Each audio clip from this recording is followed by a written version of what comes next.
Good evening to you. I wanted to just give you an update as far as some of the key assignments that we will have in this class.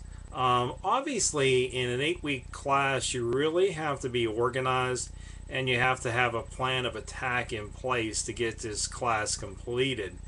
What is interesting though is I am just finishing a 5.5 week class and the information seems condensed.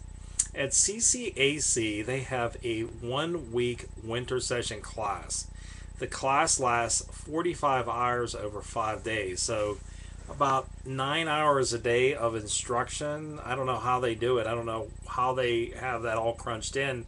I know Cal U does them, and they're about 2 weeks. And WCCC just started them this last year, and I believe they were about 18 days or maybe a little less, but those are offered. So anyhow, when you have an 8 week class, I mean, it's not unbearable, but you have to be organized. The only work due this week is discussion board 1 and 1A. And what I wanted to mention to you as well is for next week, there is a customer service evaluation, and you have to evaluate a place where you worked, or that's the easiest one, a place where you currently work or have worked. So that would be okay.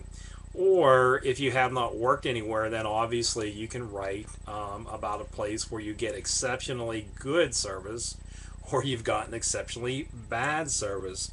And so either one is okay. I had somebody in this class last year. She was actually taking classes to come back to school to be a nurse, and her husband was a physician, and so she raised children and so on. And so she was unable to work for her career up until this point. But she said one of her favorite places to shop, I believe it's down in the North Hills, it's called Nordstrom's.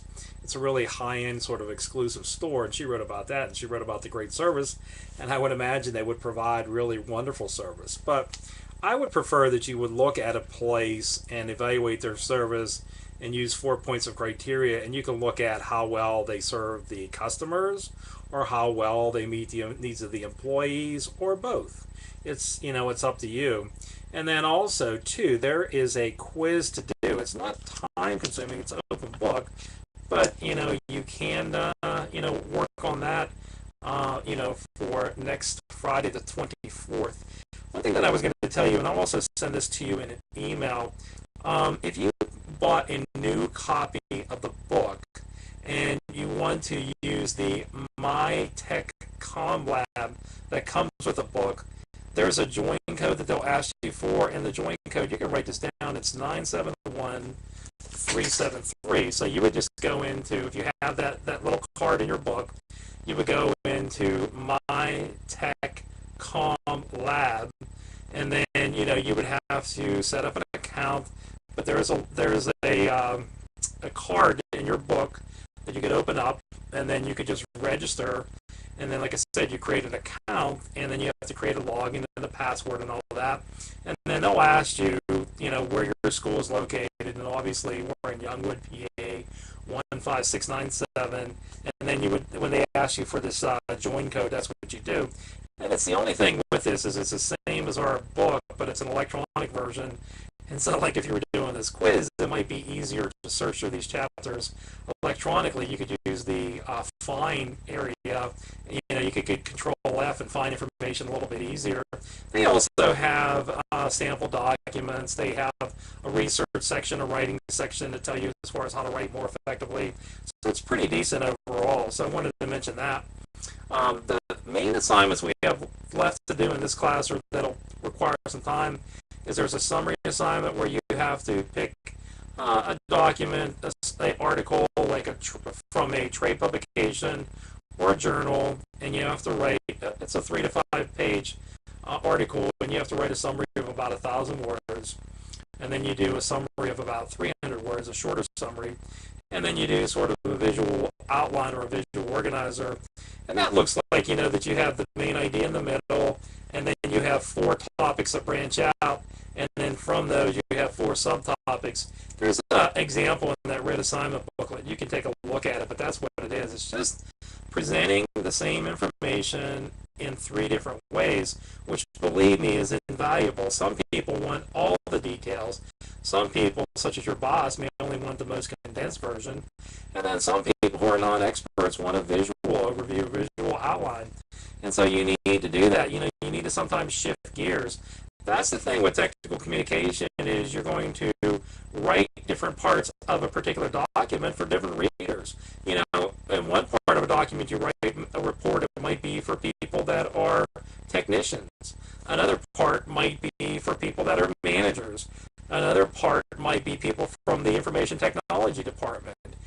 So it just depends, so you have to kind of adjust up and down.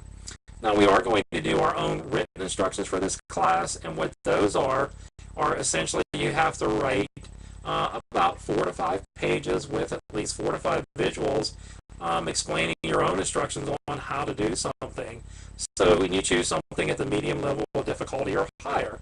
So, for example, detailing a vehicle, especially a very dirty vehicle, playing a particular sport, or like playing ultimate frisbee. I had people that did paintball, making a chocolate cheesecake, fixing something around the house. I had somebody last year that did tuning up a motorcycle, basic first aid, certain things like that. So there's a lot of different possibilities, but something you are pretty, good at, that's what you'll do. And the last one, of course, is the consumer report. And all the consumer report is that you need to choose a product of $100 or more, and you need to compare 3 different brands of that particular product. It can be a cell phone, it can be a digital camera, a laptop computer, one of these e-readers, I had people that did bow and arrows last semester. I actually had some female students that did that. I actually had several people that did that. I've had people that did muskets, these cap and ball muskets, fly fishing rods. I mean, the list goes on and on. So there's quite a few possibilities as far as that you can, get into. But I wanted to give you a verbal and visual overview tonight as far as what you have to do. And hopefully this will start you to percolate some ideas in your head and maybe get moving a little bit more with some of these projects. Thank you.